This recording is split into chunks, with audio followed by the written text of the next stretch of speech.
Hello and सबको मेरी तरफ से प्यार भरी नमस्कार। मैं हूं Rishabh Sharma and welcome to straight talk with Rishabh.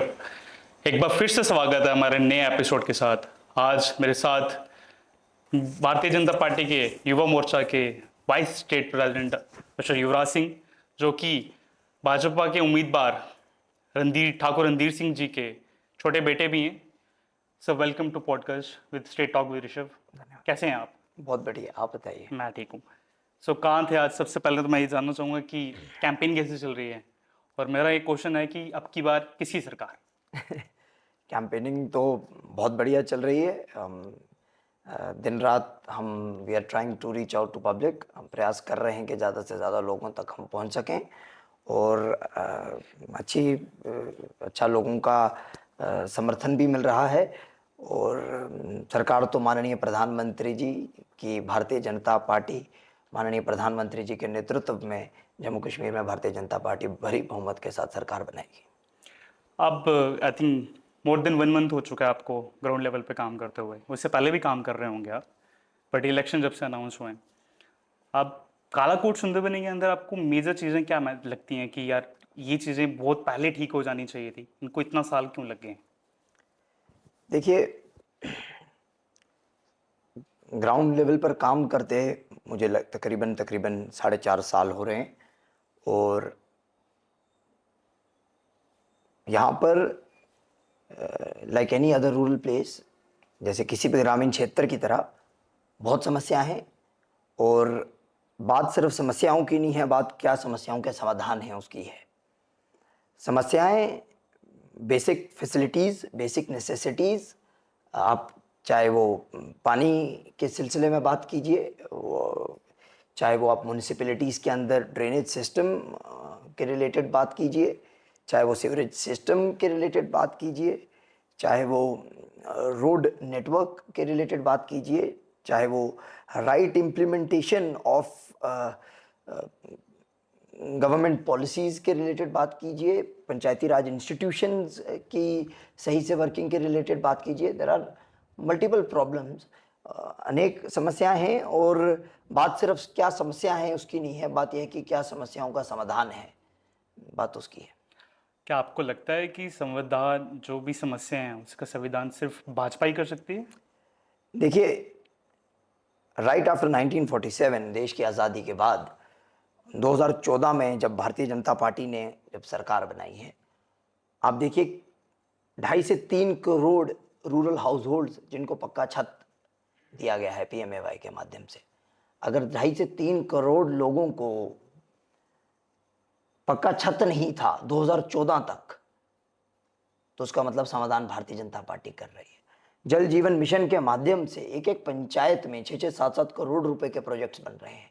अगर इतनी बड़ी ज़रूरत है, इतनी बड़ी आवश्यकता है, आज भी इतनी बड़ी वाटर की स्कैर्सिटी है, तो मतलब 2014 से पहले कुछ था ही नहीं। माननीय प्रधानमंत्री जी ने जल जीवन मिशन के माध्यम से the prime minister is trying to resolve these problems, तो इसका मतलब उससे पहले कुछ नहीं हुआ। फिर आप सफाई की बात कीजिए, कोई प्रयास, कोई इस तरीके का संकल्प नहीं था। फिर आप अनेक चीज़ें, चाहे जम्मू कश्मीर के अंदर पंचायती राज इंस्टीट्यूशन के रिलेटेड इशू हो, चाहे धारा 370 जिसके माध्यम से अनेक चीज़ें जम्मू कश्मीर में नहीं आ सकी और नहीं इम्प्लीमेंट हो सकी। फिर आप गोल्डन कार्ड की बात कीजिए। जम्मू कश्मीर के अंदर, भारत के अंदर एक सपना था लोगों का, लोग सुना करते थे कि विदेश में मुफ्त इलाज हुआ करता है। माननीय प्रधानमंत्री जी ने एक आम जनमानस की जीवन को बदलते हुए गोल्डन कार्ड के माध्यम से 5-5 लाख रुपए का मुफ्त एक जो हेल्थ का बीमा है वो किया है। जिसके ऊपर अभी हाई कोर्ट पे केस चल रहा है। काफ़ी सारी कंपनियों का, ये हॉस्पिटल्स उस पर अब इलाज नहीं कर रहे हैं क्योंकि हॉस्पिटल्स को वो राइट अमाउंट ऑफ पैसे ही नहीं दिया जा रहे हैं। आप उसी इलाज की बात कर रहे हैं जो 5 लाख रुपए गोल्डन कार्ड की बात कर रहे हैं, जो आज Jammu and Kashmir high court में उसके ऊपर ही केस चल रहा है। देखिए, केस किसी भी चीज़ पे हो सकता है। केस तो इस चीज़ पे भी हो सकता है कि आप मेरा इंटरव्यू कर रहे हैं, गलत कर रहे हैं, आप मुझ पे कर सकते हैं, मैं गलत कर रहा हूँ। केस होना is never a problem. Has somebody being accused is not a problem. Has somebody been convicted is a problem. Case होना कोर्ट में इज नॉट एन इशू। काफ़ी सारे हॉस्पिटल्स अब गोल्डन कार्ड पे इलाज करना बंद कर चुके हैं। देखिए, ये समथिंग इज इन कोर्ट, मैं उस पर तो बात नहीं करूंगा, पर मैंने खुद पर्सनली अनेक लोगों के इलाज करवाया है और सभी अस्पतालों को इमीडिएटली पैसे आते हैं। अगर कोई अस्पताल नहीं इलाज करना चाहता तो इसका मतलब कहीं ना कहीं उन प्राइवेट इंस्टीट्यूशंस की वर्किंग में प्रॉब्लम है, not in the working of government. Government of India is मतलब फ्लडिंग मनी फंड्स के साथ। अगर इतने लोगों को इतनी चीज़ों में पे हो रहा है तो कुछ चंद अस्पतालों को जम्मू कश्मीर के अंदर जो हाईकोर्ट में केस लड़ रहे हैं उसका अर्थ ये नहीं होता। नहीं, पिछले कुछ महीने से ना सब जगह ही ये केसेस होना बंद हो चुके हैं गोल्डन कार्ड के ऊपर, क्योंकि ये हाई कोर्ट पे अब केस चल रहा है। सभी जो प्राइवेट जो ठेका आया था जिसके पास गोल्डन कार्ड को जो डिस्ट्रीब्यूट कर रहे थे जम्मू एंड कश्मीर में, वो पैसे ही नहीं पे कर पा रहे हैं हॉस्पिटल्स को। तो काफ़ी सारे हॉस्पिटल्स अब इस पे इलाज नहीं कर पा रहे हैं। पैसे कोई प्राइवेट कॉन्ट्रैक्टर पे नहीं करता, पैसे सीधा गवर्नमेंट ऑफ इंडिया पे करती है। उसका वर्क करने का तरीका ये होता है कि गवर्नमेंट कुछ Third party हॉस्पिटल्स को ऑनबोर्ड करती है, जो हॉस्पिटल्स को गवर्नमेंट ऑनबोर्ड करती है उनको थर्ड पार्टी के थ्रू और सिस्टम वर्क करता है। बट अल्टीमेटली कुछ देर के लिए, बिकॉज गवर्नमेंट चुनाव हो रहे थे भारतवर्ष में, उसकी वजह से अगर कुछ कमी त्रुटि रही हो तो हो सकता है, लेकिन पूरे देश के अंदर the government has been paying money like anything. आज भी कई लोगों के लगातार दिन रात इलाज चल रहे हैं। सिर्फ प्राइवेट इंस्टीट्यूशंस के अंदर कुछ अगर प्रॉब्लम आ रही है, सिलेक्टेड फ्यू, क्योंकि मैं कई लोगों को जानता हूं जिन कुछ हॉस्पिटल्स ओन करते हैं और जिनमें गोल्डन कार्ड अभी भी लगातार चल रहा है। कुछ हॉस्पिटल्स हैं जिन्होंने नहीं चलाया। एक्चुअली मेरे भाई जम्मू मेडिकल में काम करते हैं, प्राइवेट काम करते हैं।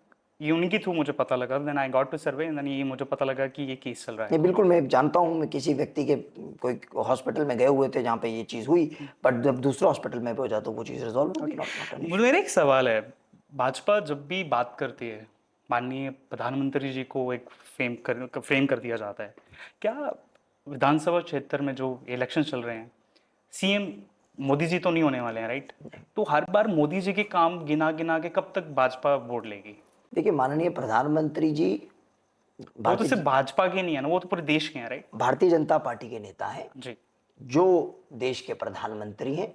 अगर वो कुछ भी काम करते हैं, अगर किसी भी प्रकार की कोई नीति बना रहे हैं, तो पार्टी पूरे फक्र के साथ उसको ओन करेगी। बट इतने सालों में जम्मू की लीडरशिप इतनी फेस वैल्यू क्यों नहीं बन पाई कि आज हम बोलें कि अरविंद रैना जी ने इतने काम करे हैं ताकि हम उनको भी इतना प्राउडली बोल सकें? देखिए, आप इतिहास के बारे में देखिए तो 2014 के बाद ही जम्मू कश्मीर में पहली बार भारतीय जनता पार्टी की सरकार बनी, जो तकरीबन 3 साल रही। आप उस सरकार कार्यकाल की बात करेंगे तो उस कार्यकाल में भी अनेक चीज़ें हुई, अनेक चीज़ें लाई गई। पर प्रश्न तो ये उठता है कि जो 1947 से लेकर 2014 तक सरकार में रहे, उन्होंने क्या किया?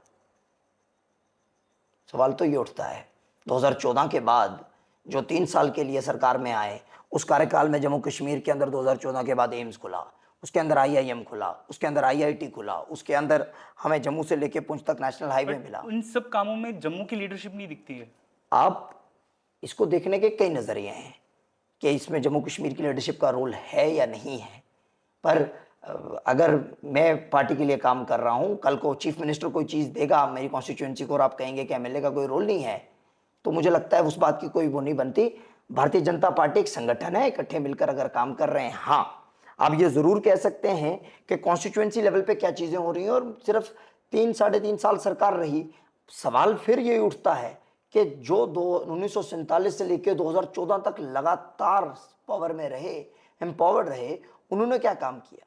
क्या भाजपा इस बार गठबंधन वाली सरकार बनाएगी या इंडिपेंडेंट सरकार बना रही है? हमें तो पूरा विश्वास है कि हम भारी बहुमत के साथ अकेले भारतीय जनता पार्टी जम्मू कश्मीर के अंदर सरकार बनाएगी। आप श्योर हैं? बिल्कुल पूरा विश्वास है। ओके, मेरा आप क्योंकि स्टेट वाइस प्रेसिडेंट हैं तो मेरा ये सवाल आपसे भी बनता है, क्या जब भाजपा को अगर अलाइंस करना पड़ा तो आपको क्या लगता है which is the right choice होगी जो भाजपा को अलाइंस करना चाहिए?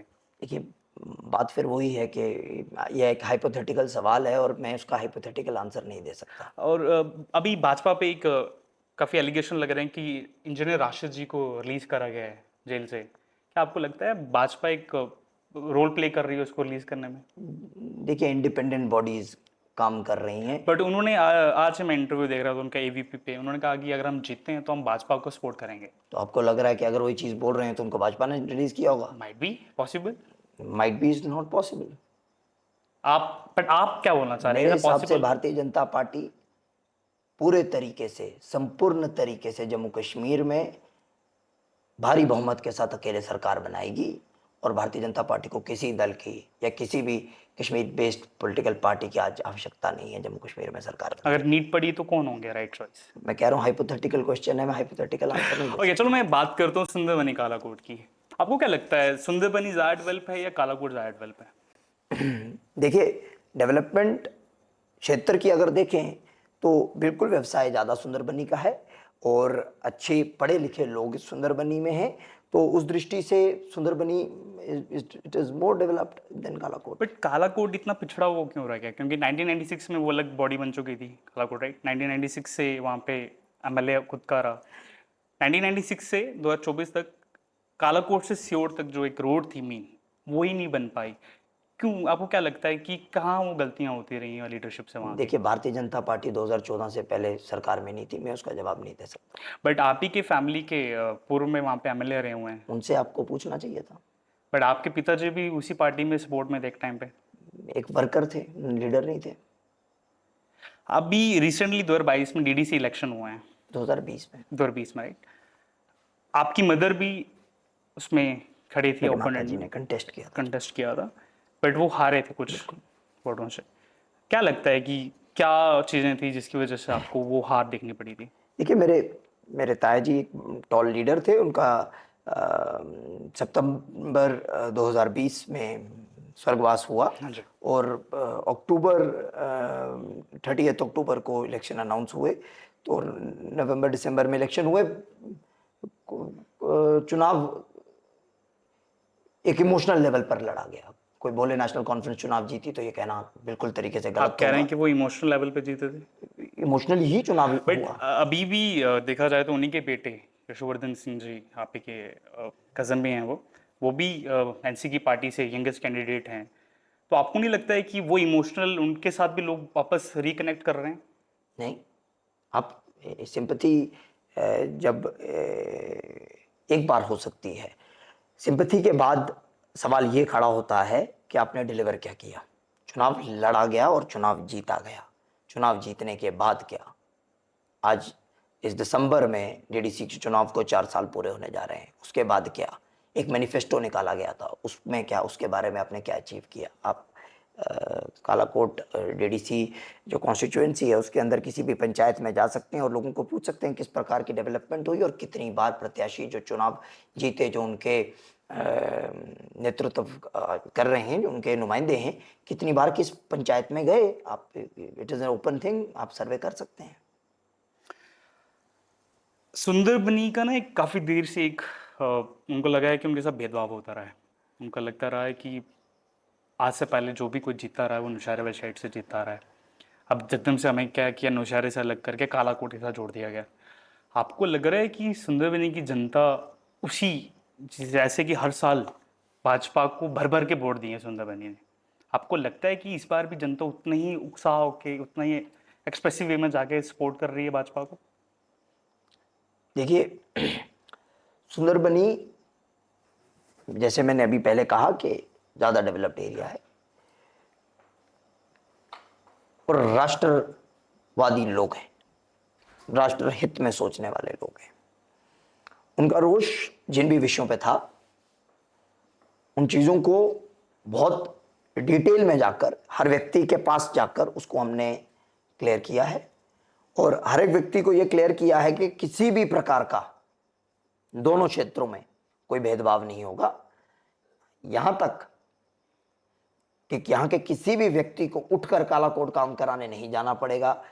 बीच सुंदरबनी के इसके सराउंडिंग में अराउंड एक दफ्तर, एक ऑफिस सेटअप किया जाएगा, 2 कमरे सेटअप करेंगे। किसी भी व्यक्ति को अपना रोज के काम, क्योंकि आम जनमानस की सबसे बड़ी प्रॉब्लम यह है कि उनके जो रोजमर्रा की समस्याएं हैं उसको लीडर जो हैं वो एड्रेस करें, तो उनको यहाँ से उठकर कहीं नहीं जाना पड़ेगा।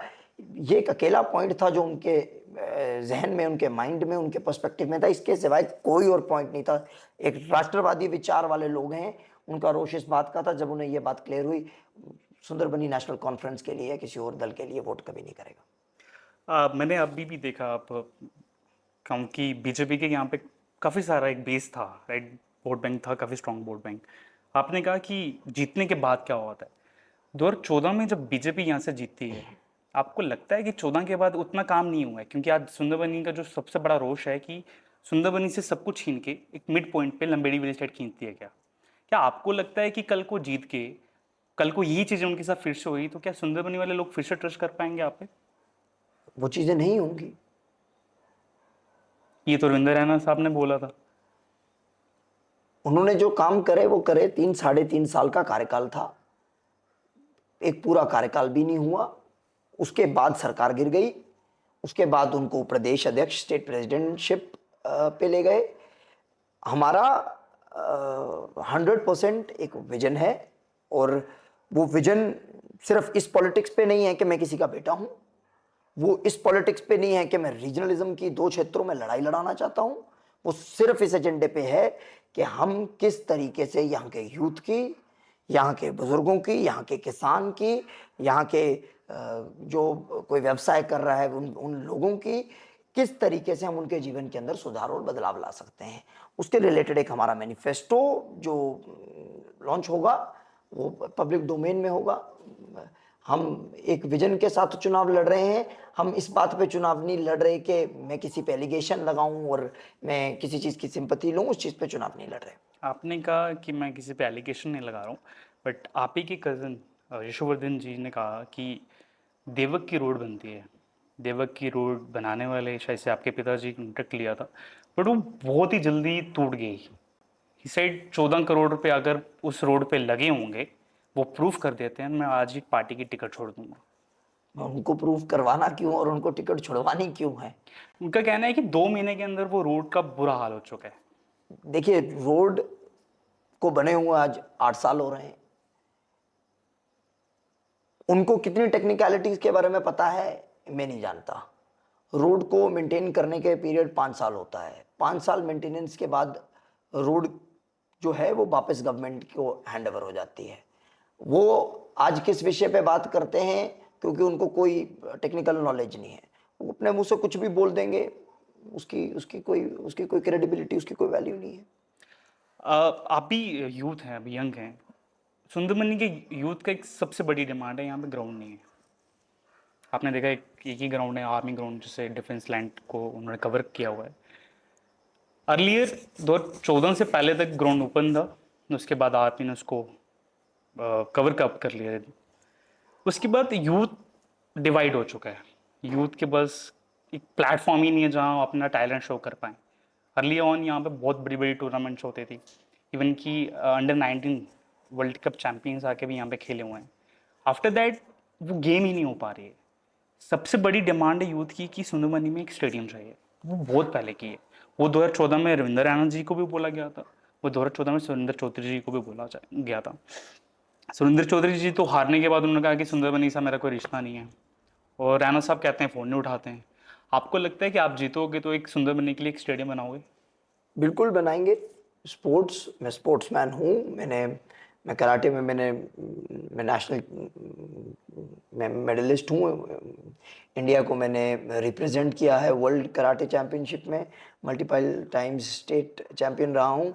और जितने अच्छे से मैं स्पोर्ट्स के बारे में समझ सकता हूँ, मैं पूरे तरीके से मानता हूँ कि स्पोर्ट्स को प्रमोट करना चाहिए, और उसके लिए बेटर अच्छा इंफ्रास्ट्रक्चर इधर भी होना चाहिए और बाकी क्षेत्रों में भी होना चाहिए। मैंने काफ़ी सारे लोगों से बातचीत की तो उनका कहना है कि युवराज सिंह काफ़ी अच्छे से बातचीत करते हैं, उनको इलेक्शन लड़ना चाहिए था, उनको यंगेस्ट कैंडिडेट भी बन सकते थे। तो आपके माइंड में क्या है, आप किस चीज़ का वेट कर रहे हैं? आपको लगता नहीं था कि this is the right time कि आपको मैदान में आना चाहिए देखिए, था? राजनीति के लिए अनुभव की आवश्यकता होती है। जो भारतीय जनता पार्टी के प्रत्याशी हैं उनको 41 साल का राजनीति का अनुभव है। दूसरे दलों से जो प्रत्याशी हैं उनकी 41 साल आज उम्र भी नहीं है। मुझे लगता है ज़्यादा जल्दबाजी होना ही व्यक्ति के लिए बड़ी हानिकारक होती है। मैं अनुभव ले रहा हूँ, मैं बहुत अनुभवी लोगों के साथ काम कर रहा हूँ, और भारतीय जनता पार्टी का पूरा संगठन लोगों के लिए काम करेगा, और ठाकुर रणधीर सिंह जी के नेतृत्व में करेगा। और हम पूरा प्रयास करेंगे कि जो युवाओं के जितने भी इश्यूज़ हैं, युवाओं के जितने भी मुद्दे हैं, पर्सनली उनको देखा जाए, उनको रिजॉल्व किया जाए। पर अनुभव की बहुत बड़ी आवश्यकता होती है। अनुभव के बिना समाज के साथ चलना निभना संभव नहीं है। मेरा एक और क्वेश्चन है, सुंदरबनी के लोगों की ना एक और विधानसभा क्षेत्र के लिए काफ़ी मांग थी कि उनको इंडिपेंडेंट विधानसभा क्षेत्र मिले, क्योंकि वो पहले नौशहरा से थे, अब उनको लगता है कि धोखा करके हमें कालाकोट के साथ ज्वाइन कर दिया गया।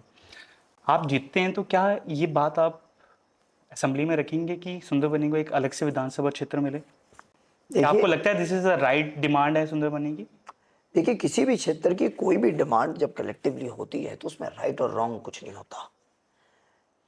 ये समाज का अगर विचार है तो इस पे हम कोई होते नहीं इस बात पे प्रश्न चिन्ह खड़ा करने वाले। और पूरी पार्टी के संगठन ने पूरे समाज के साथ बैठकर हमने इस विषय पे चर्चा करी है। और जब भी डिलिमिटेशन होती है, समाज की अगर ये मांग रहती है तो उस पे हम समाज को रिप्रेजेंट कर रहे हैं, हम समाज का नेतृत्व कर रहे हैं। जो भी समाज की मांग रहेगी हम उसको खुल के उसके समर्थन करेंगे, खुल के उस पर बात रखेंगे। सुंदरबनी को काफ़ी देर से डिग्री कॉलेज मिला हुआ है, बट इतने सालों में सिर्फ एक स्ट्रीम चल रही है अभी तक। काफ़ी सालों से तो हाई सेकेंडरी की भी एक डिमांड थी कि उनको कॉमर्स की स्ट्रीम दी जाए। कॉलेज की आज कॉलेज इतने साल बने हुए हो चुके हैं उनको, अभी तक साइंस स्ट्रीम नहीं है वहाँ पे, अभी तक कॉमर्स स्ट्रीम नहीं है। क्या आप जीतोगे तो आपकी क्या उस फेयर लिस्ट में ये दो चीज़ें इंपॉर्टेंट होंगी? साथ में कीवी स्कूल और नवोदय विद्यालय भी नहीं है सुंदरबनी में। कीवी स्कूल है जो बीएसएफ के अंडर आता है, ये भी एक डिमांड है सुंदरबनी की। How you see it that way? देखिए आज हमारे मैनिफेस्टो को लॉन्च हमने करना था, किसी कारणवश वो कल पे हो गया है। पर हमारे मैनिफेस्टो का ये मेजर पॉइंट है कि जितने भी डिग्री कॉलेजेस इस विधानसभा के अंदर आते हैं उन सब के अंदर commerce and other non medical streams जो हैं एंड मेडिकल स्ट्रीम जो हैं उनको इनकॉर्पोरेट किया जाए। ना कि सिर्फ ये, एक बहुत इंपॉर्टेंट पॉइंट है जो आप मिस कर गए हैं, वो ये है कि स्टाफ पूरा होना चाहिए। आज सुंदरबनी के अंदर जो कॉलेज है उसके अंदर पॉलिटिकल साइंस और इसके लिए टीचर्स नहीं है। स्टाफ पूरा होना एक बहुत इंपॉर्टेंट इशू है। फिर हायर सेकेंडरी स्कूल्स के अंदर कॉमर्स सब्जेक्ट होना बहुत ज़रूरी इशू है, अदर सब्जेक्ट्स होना बहुत ज़रूरी इशूज़ है। फिर उन हायर सेकेंडरी स्कूल्स के अंदर पूरा स्टाफ होना बड़ा इंपॉर्टेंट इशूज़ है। सुंदरबनी के अंदर तो सिर्फ एक ये इशू है, कालाकोट के अंदर हायर सेकेंडरी का हाल ये है कि it is completely understaffed, उसके अंदर स्टाफ की बहुत कमी है। तो that is part of our manifesto. हमारा तो ये मैनिफेस्टो का हिस्सा है कि किस तरीके से स्कूल को पूरे तरीके से स्टाफ किया जाए और commerce stream and other non medical stream जो है उनको इनकॉर्पोरेट किया जाए। एजुकेशन को बढ़ाना भारतीय जनता पार्टी का एक पूरे तरीके से संकल्प है। नेशनल कॉन्फ्रेंस की सरकार रही, कांग्रेस की सरकार रही, पीडीपी की सरकार रही, पहाड़ियों को एसटी स्टेटस की एक बहुत बड़ी मांग रही, बहुत बड़ी मांग, एक लंबा संघर्ष रहा। किसी भी पॉलिटिकल पार्टी ने एक बार भी विचार नहीं किया कि जब पहाड़ी लोग अगर अपना एसटी स्टेटस मांगते हैं तो उनको पहाड़ी एसटी स्टेटस दिया जाए। भारतीय जनता पार्टी ने पहाड़ियों को एसटी स्टेटस दिया, जिसकी वजह से आज जब एमबीबीएस की सीटें निकल रही हैं नौजवानों की पहाड़ियों की तो वो दुगनी निकल रही हैं। जब कॉलेजेस में नौजवान हमारे यहाँ के पढ़ने जा रहे हैं तो वो दिल्ली यूनिवर्सिटी, दिल्ली विश्वविद्यालय जैसे कॉलेजेस के, यूनिवर्सिटीज़ के सबसे अच्छे कॉलेजेस में एडमिशन ले रहे हैं। ये भारतीय जनता पार्टी का किया हुआ काम है। नहीं तो नेशनल कॉन्फ्रेंस के या फिर दूसरे अन्य पार्टियों के संगठनों के टाइम पे तो ये कोई फाइल लेकर जाता था तो उसको फेंक दिया जाता था। आपने यूथ की बात करी, आपने कहा कि स्टाफ नहीं है कॉलेजेस में, बट कॉलेज तो कब बने हुए काफ़ी देर हो गई, राइट? एलजी साहब थे, एलजी साहब भी तो बीजेपी की साइड से ही थे, राइट? आपको नहीं लगता है कि स्टेट प्रेसिडेंट साहब को इतने सालों में ये चीज़ बहुत पहले रेक्टिफाई कर देनी चाहिए थी? देखिए लेफ्टिनेंट गवर्नर किसी पार्टी का नहीं होता। लेफ्टिनेंट गवर्नर एक बट प्रेसिडेंट अपॉइंटेड तो बाय प्रेसिडेंट होता है। लेफ्टिनेंट गवर्नर अगर एक तरफा चलता होता तो जम्मू कश्मीर के अंदर डीडीसी के चुनाव नहीं होते। जम्मू कश्मीर के अंदर बट उनको भेजा भी गया तो पार्टी की तरफ से तो भेजा गया, सेंटर की तरफ से प्रेसिडेंट के द्वारा भेजा नहीं गया है। भेजा गया, प्रेसिडेंट के द्वारा है, बट जैसे चॉइस अब वो तो मोदी जी की चॉइस में आए हुए हैं। प्रेसिडेंट द्वारा भेजना एक, आप कॉन्स्टिट्यूशन से देखिए डिविएट नहीं कर सकते। हम पॉलिटिकल भाषणबाजी कुछ भी कर दें तो कर दें, पर जब एक प्रेसिडेंट किसी लेफ्टिनेंट गवर्नर को अपॉइंट करता है तो फिर उसके बाद उसका अर्थ ये होता है कि वो पूरे समाज का एलजी है, ना कि किसी पार्टी का। अगर ऐसा होता तो जम्मू कश्मीर के अंदर जब डीडीसी के चुनाव हुए, आज डीडीसी रजौरी जो चेयरमैन है वो नेशनल कॉन्फ्रेंस के हैं, तो वो तो सारी चीज़ों में फिर दबाव होता है, ऐसा नहीं होता। पर हाँ, ये सवाल पूछना चाहिए जो वहाँ से डीडीसी बने कि अगर नेशनल कॉन्फ्रेंस के उस दौर पे अगर डीडीसी चेयरमैन डिस्ट्रिक्ट रजौरी के अंदर नेशनल कॉन्फ्रेंस के हैं, जो चेयरपर्सन हैं, तो इस चीज़ के बारे में उनको विचार करना था, उनको सोचना था, because he is the overall body जो पूरे डिस्ट्रिक्ट रजौरी के ऊपर सबसे हेड बैठी हुई है and has to take the decisions on it. मैं तो कई बार डायरेक्टर एजुकेशन से इस विषय पे हमने बात रखी है और मैं आपको पूरा विश्वास दिलाता हूँ, अपने दर्शकों को पूरा विश्वास दिलाता हूँ कि हम एजुकेशन को प्राथमिकता देंगे। जो माननीय प्रधानमंत्री जी ने, जो भारतीय जनता पार्टी ने, जो देश की सरकार ने जम्मू कश्मीर के अंदर डिस्ट्रिक्ट रजौरी पुंछ को, पहाड़ियों को एसटी स्टेटस दिया है, हम उसको पूरे तरीके से यूटिलाइज करेंगे ताकि यहाँ पर हर तीसरे घर में केएस ऑफिसर हो, हर चौथे घर में आईएएस ऑफिसर हो, हर तीसरे घर में डॉक्टर हो, हर तीसरे घर में इंजीनियर हो। क्योंकि जो अपॉर्चुनिटी हमें मिली है, मुझे लगता है ऐसी अपॉर्चुनिटी हम लोगों ने कभी सोचा भी नहीं था हमें मिलेगी। अभी हाल फिलहाल में कुछ 3-4 दिन पहले कालाकोट से एक वीडियो आई थी जिसमें कालाकोट की बीजेपी के वर्कर काफ़ी नाखुश थे आपके साथ, आपकी फैमिली के साथ खासकर। कालाकोट के बीजेपी खुश नहीं थे। उनका कहना था कि ठाकुर रणधीर सिंह जी को पैराशूट के थ्रू लैंड करवाया गया कालाकोट में। He is not the right choice जो पार्टी को टिकट देनी चाहिए थी। उनका ये भी कहना है कि उनको थ्रेट दिया गया आपकी फैमिली की साइड से। What you have to say about it? देखिए, जिन व्यक्ति की आप बात कर रहे हैं वो भारतीय जनता पार्टी के वर्कर हैं। आपको फिर अपनी रिसर्च एक बार फिर करनी चाहिए right after this interview. Worker वो होता है जो पार्टी के लिए काम करता है, वो एक व्यक्ति विशेष के साथ जुड़े हुए व्यक्ति थे जिनका आज इस विधानसभा के अंदर कोई अस्तित्व नहीं है। 2024 में उन्होंने इंटरव्यू दिया है, 2020 में भी उनका एक इंटरव्यू आया था, आप उसको भी चेक कर सकते हैं।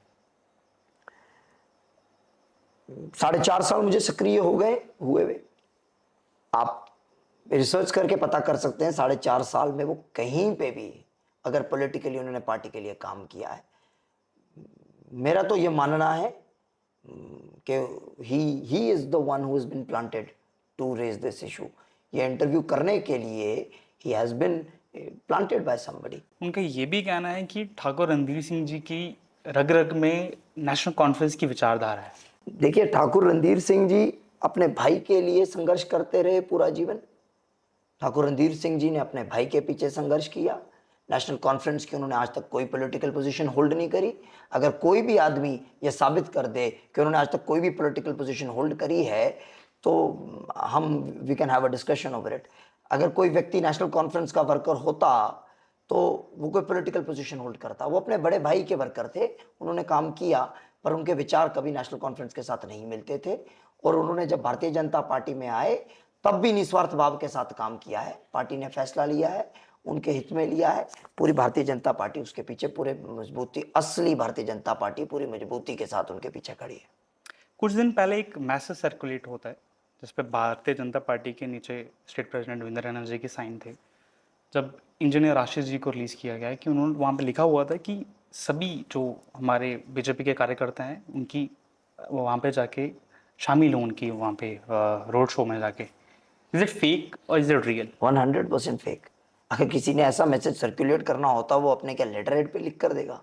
It is 100% fake. This is not something relevant.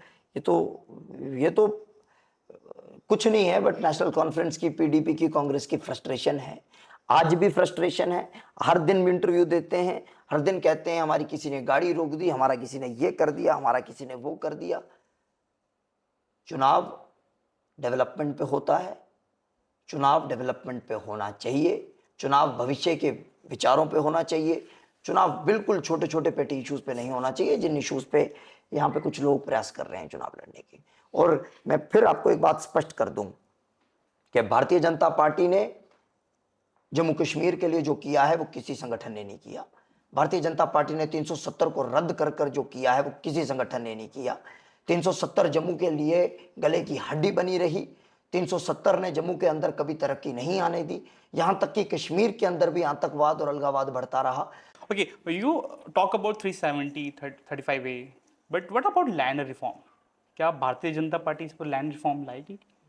बिल्कुल, भारतीय जनता पार्टी पहली पार्टी है जिसने जम्मू कश्मीर बट के अंदर। 370 हटने के इतने साल तक अभी तक लैंड रिफॉर्म क्यों नहीं एस्टेब्लिश किया मैं गया? बताता हूं, आप हैरान होंगे ये जान के कि धारा 370 होने की वजह से जम्मू कश्मीर के अंदर कितने कानून थे भारत के जो जम्मू कश्मीर में लागू नहीं हुए।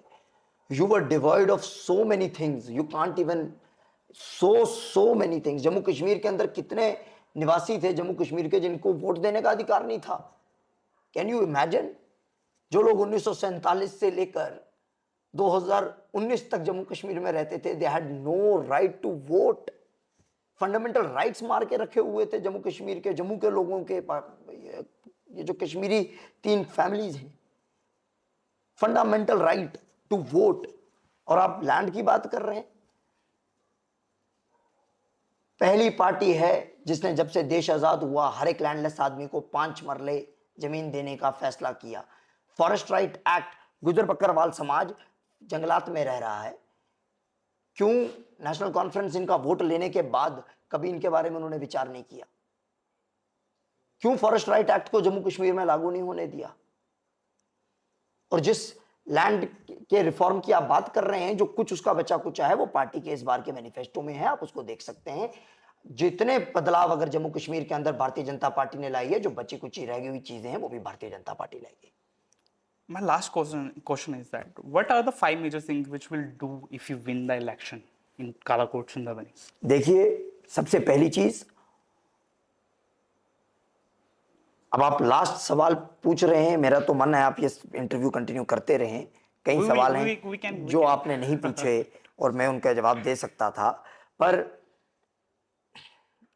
जम्मू कश्मीर के अंदर अनेक चेंज आए, वही विजन हमारा एक बिल्कुल डेवलप्ड तरीके से इस विधानसभा का है।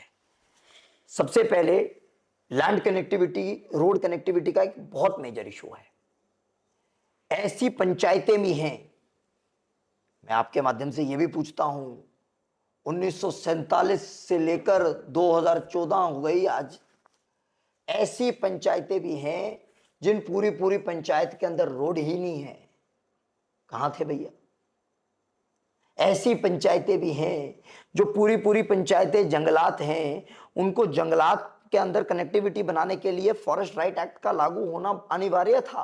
आप कहां थे भैया? ऐसी एरियाज भी हैं जिनके अंदर एक बार भी आउटरीच नहीं हो सकती। तो हमारा सबसे पहला मेजर इशू यह है कि road connectivity is a major point. Second point is proper supply of water and electricity. किस तरीके से, पानी की कितनी बड़ी समस्या है, कितनी बड़ी किल्लत है कि किल्लत ये नहीं, माननीय प्रधानमंत्री जी ने जल जीवन मिशन को इंफ्रास्ट्रक्चर डेवलप हो रहा है, पर आप लोग जो चुनाव जीते हैं, एक बार रिव्यू तो लीजिए प्रशासन का। कम से कम you should review the administration. मैंने तो यहां तक देखा है कि डीडीसी का प्रोटोकॉल डिवकॉम से ऊपर होता है। मैंने यहां तक देखा है एडीसी दरबार कॉल करता है और डीडीसी साइड पे बैठे हैं। आपको तो अपने प्रोटोकॉल की जानकारी नहीं है, आप क्या एक पढ़े लिखे समाज का नेतृत्व करेंगे?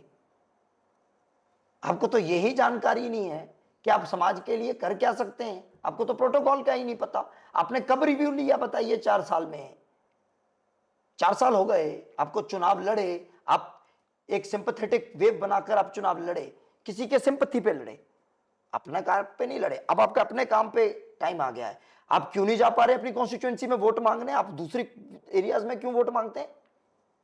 आपका डीडीसी काला कोट था, आप दूसरे जगहों पे जाकर वोट क्यों मांगते हैं? ये सवाल खड़ा करना चाहिए समाज को, क्योंकि आपको आज कोई वापस आने ही नहीं देगा। क्योंकि आपने सोचा ही नहीं कि अगर पानी की समस्या है, कैसे एक्सीएन से हर हफ्ते हर तीसरे दिन रिव्यू लिया जाए। ये तो मैंने जाकर एडीसी के दरबार में ये बात समझाई कि भाई रिव्यू लेना चाहिए। एडीसी को कहा आप ये नहीं लेते तो आप लीजिए जनाब, आप एडीसी हैं, डीडीसी तो नहीं ले पा रहे, आप लीजिए। तो पानी की समस्या एक मेजर इशू है, किस तरीके से लोगों को सप्लाई हो। मेरी माताएं बहनें, उनके लिए कितना कठिन है आप सोच भी नहीं सकते। क्योंकि हम तो समाज के साथ जुड़े हुए हैं जमीनी सत्ता पे। यहां पर आकर किसी पे कटाक्ष कर देना कि किसी का फलाना है, किसी का ढंकाना है, बहुत आसान है। आप बताइए 4 साल में आपने आम जनमानस के बारे में क्या सोचा और क्या किया?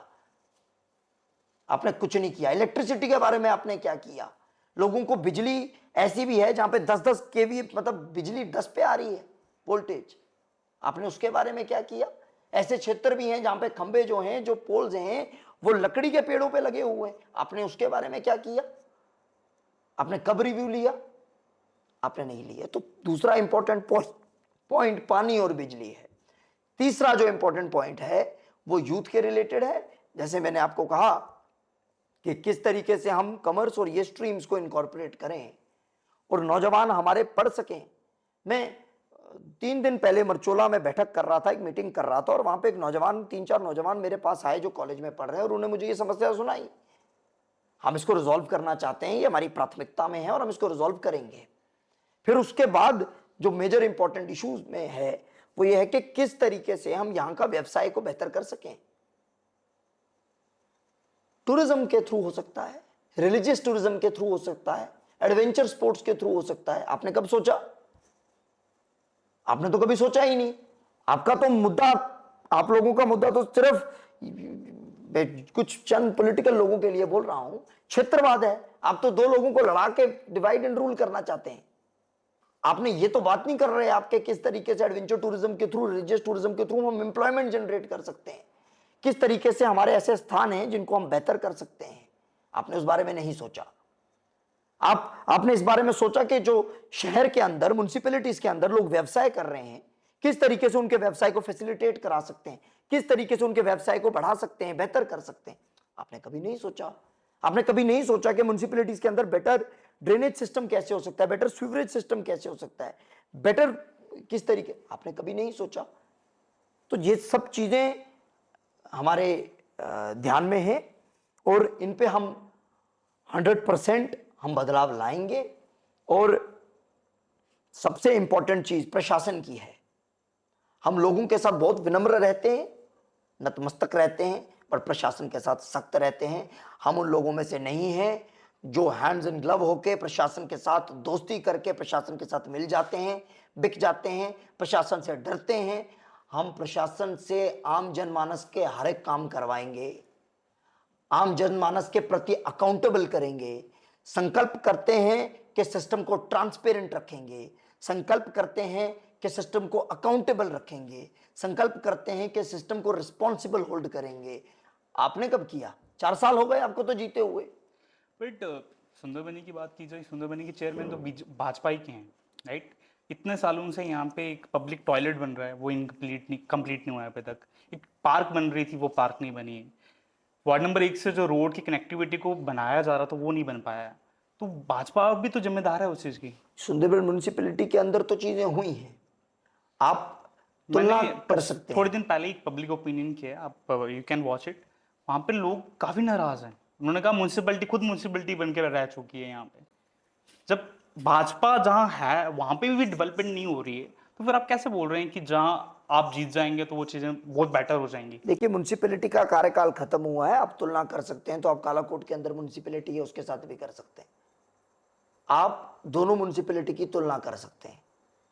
मैं आपको, I welcome you right after this podcast, आप कल जाइए, आप कालाकोट म्युनिसिपैलिटी की तुलना कीजिए यहाँ के साथ। यहाँ पे आपके म्युनिसिपैलिटी के जो प्रेसिडेंट रहे, आज तो म्युनिसिपैलिटी के अंदर कोई प्रेसिडेंट नहीं है, पर जो रहे वो एक ईमानदार, साफ छवि के व्यक्ति हैं। हमारे वहाँ क्या है आप उसके बारे में पता कीजिए। यहाँ पे लोगों के साथ, पुलिस के साथ ब्रोकरेज की जाती है। मैं किसी व्यक्ति विशेष का नाम नहीं ले रहा। बट काफ़ी जगह आपका जो कटाक्ष थे वो टुवर्ड्स आपकी ताई जी लगती हैं, आंटी जी लगती हैं, डीडीसी, उनकी तरफ थे।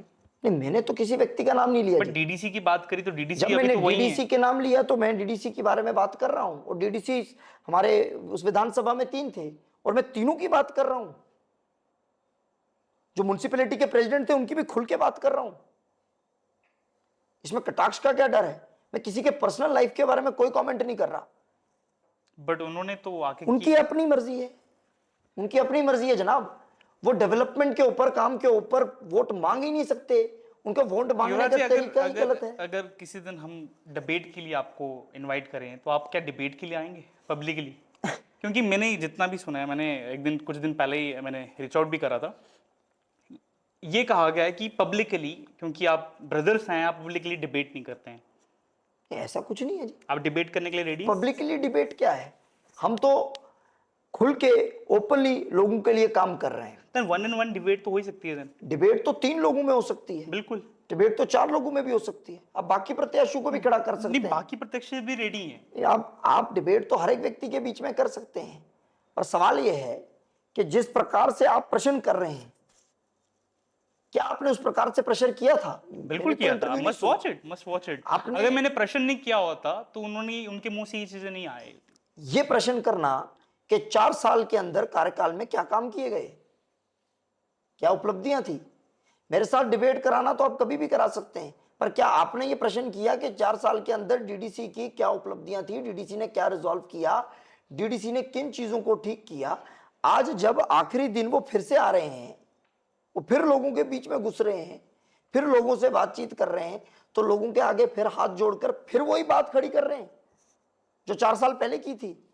मतलब तरक्की और डेवलपमेंट पर कोई बात नहीं हुई। और यह प्रश्न नहीं करा कि 75 साल नेशनल कॉन्फ्रेंस ने 70 साल जम्मू कश्मीर के अंदर रूल किया, उसके ऊपर फिर कोई बात नहीं खड़ी की।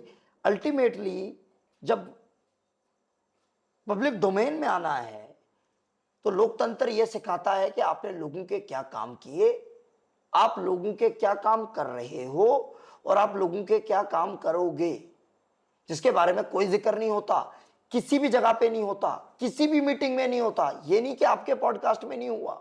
उनका एक और चीज थी, उनका ये भी कहना था कि आज जहां भी ठाकुर रणधीर सिंह जी या उनकी फैमिली है, वो सिर्फ ठाकुर यशपाल सिंह की वजह से हैं। देखिए, घर का बड़ा आदमी घर का नेतृत्व करता है। मैं तो इस बारे में कोई ऐसा उत्तर नहीं दूंगा जिससे मैं अपने स्वर्गीय ताई जी के खिलाफ कुछ बात कर दूं, पर कहीं पे भी होना, इसके लिए आपको, मुझे लगता है, एक बार फिर जमीनी सत्ता पे जाकर वहां पे सर्वे करना चाहिए कि कौन किसकी वजह से नहीं, था। मैंने उनसे ये सवाल पूछा था, मैंने कहा था आपको भी तो दुनिया नहीं जानती है, आपको भी टिकट मिली है तो आज उनके फादर की वजह से मिली, ये मेरा सवाल था। उन्होंने कहा मैं मानता हूँ, बट वो लोग नहीं मानते हैं। नहीं, मैं इस बारे में क्या बोलूं कि उनको उनके पिताजी की वजह से मिली है या उनकी पार्टी का अंदरूनी ये निर्णय। मेरा सवाल था, मैं ये नहीं कह रहा हूँ आपको, ये मेरा सवाल था। बिल्कुल। उन्होंने ये उत्तर दिया था कि मैं मानता हूँ, वो मानते नहीं। देखिए, मैं बताता हूं, 2020 के बाद एक अलग रास्ता शुरू हुआ। बात यही खड़ी की गई थी, Bharatiya Janata party national conference से बहुत बड़ी पार्टी है, यहां तक कि विश्व की सबसे बड़ी पार्टी है। भारतीय जनता पार्टी ने मैंडेट यह देखकर नहीं दिया कोई किसी का भाई। ठाकुर रणधीर सिंह जी को 41 साल हो गए हैं। आप जमीनी सत्ता पे जाइए और पता कीजिए कौन व्यक्ति था जो लोगों के काम करता रहा। आप जमीनी सत्ता पे जाइए और पता कीजिए को कौन व्यक्ति था जो लोगों के बीच रहता था।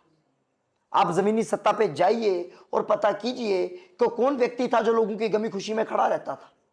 आप जमीनी सत्ता पे जाइए और पता कीजिए कि कौन व्यक्ति था जिससे लोग सबसे ज्यादा प्यार करते थे और करते हैं। ये कह देना तो बहुत आसान है, पर मैंने कहा ना, मैं पर्सनल स्टेटमेंट कोई देना नहीं चाहता। मेरे पास तो 1000 बातें हैं कहने के लिए, पर हम पॉलिटिक्स डेवलपमेंट के आधार पे कर रहे हैं।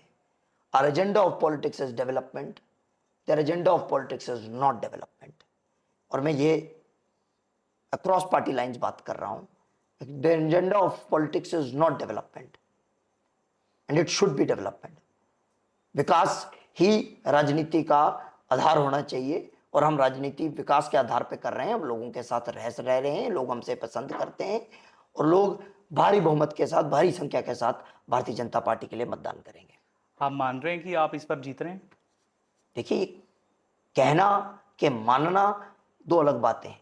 भारतीय जनता पार्टी विधानसभा कालाकोट सुंदरबनी में भारी बहुमत के साथ सीट जीतेगी, और भारतीय जनता पार्टी जम्मू कश्मीर में भारी बहुमत के साथ सरकार बनाएगी। मेरी लास्ट पहले भी बोला था मैंने, फिर भी सवाल हो गए। जब भी कोई जीतता है उससे पहले तो आप ग्राउंड लेवल पे हर घर जाके बात कर रहे हैं। मैंने देखा कि काफ़ी सारे जो नाराज़ भी हैं पार्टी से, आप उनसे भी जाके बात कर रहे हैं। पर जीतने के बाद वो ग्राउंड लेवल पे लोग नहीं दिखते हैं।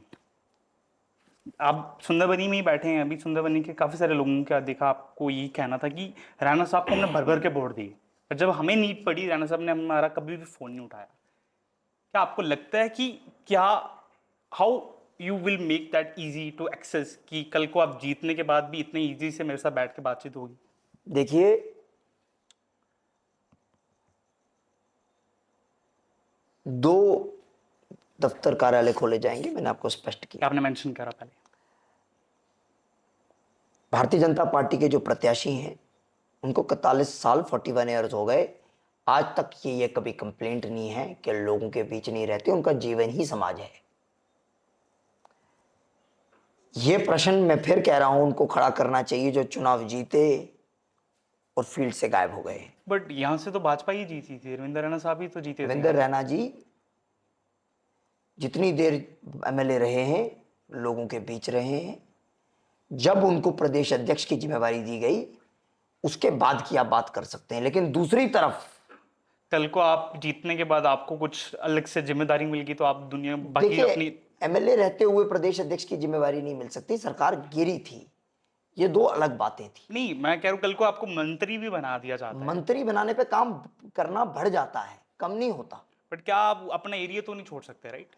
काम बढ़ जाएगा और काम किए जाएंगे, मंत्री पद पे तो काम किए जाते हैं। जब उन रैना साहब को एक बड़ा पद मिला तो उनको भी उतना ही लोग। संगठनात्मक पद था, सरकारी पद नहीं था, और उसके बावजूद भी मैं आपको बता रहा हूं, जब तक वो रहे, वो लोगों के बीच रहे, ये समाज जानता है। सवाल उन लोगों से खड़ा होता है जिनके 4 साल टेन्योर के पूरे होने जा रहे हैं, वो एक एक बार भी किसी पंचायत में नहीं गए, उनके पास इस चीज की क्या जवाबदारी है? एक एक पंचायत में नहीं, मैं कह रहा हूं आपको, I invite you, come do survey. आप सर्वे कीजिए पूरी विधानसभा का, आप सर्वे कीजिए उस क्षेत्र का, एक एक बार भी पंचायत में नहीं गए, मैं हैरान होता हूं।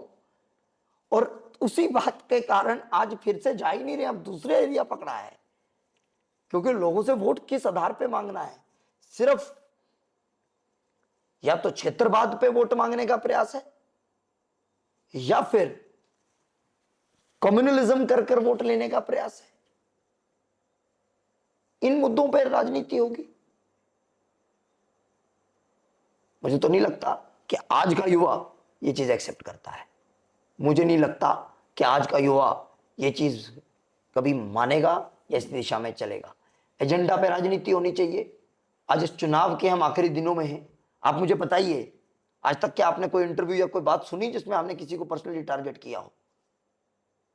आप यहां तक छोड़िए, अब तो 4 दिन की बात तो छोड़िए, आप पिछले 4.5 साल उठा लीजिए,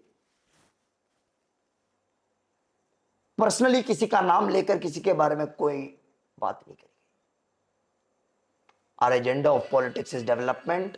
हम इस क्षेत्र को, हम इस इलाके को डेवलप कर कर दिखाएंगे। हम इस इलाके के अंदर आम जनमानस की रोज की समस्याओं के लिए रोज बैठेंगे। हम यहाँ के नौजवानों के लिए इस प्रकार के रिफॉर्म्स लाएंगे कि किस तरीके से इंटरनेशनल स्टैंडर्ड्स की चीजें यहाँ पर एग्जीक्यूट हो सके, किस तरीके से बेहतर एजुकेशन हो सके, किस तरीके से वर्ल्ड क्लास इंफ्रास्ट्रक्चर खड़ा हो सके, किस तरीके से बाहर के जो कंपनीज हैं वो यहाँ पर इन्वेस्टमेंट कर सकें, किस तरीके से बेहतर एम्प्लॉयमेंट जनरेट हो सके, किस तरीके से इकोनॉमी को स्टिमुलेट किया जा सके, किस तरीके से टूरिज्म को बढ़ाया जा सके, किस तरीके से रिलीजियस टूरिज्म को बढ़ाया जा सके, किस तरीके से हर एक बेसिक फैसिलिटीज को इंप्रूव किया जा सके।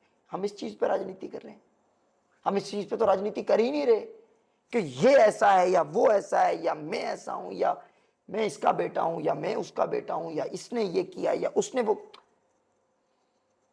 ये पेटी बात है, ये 1947 की बात।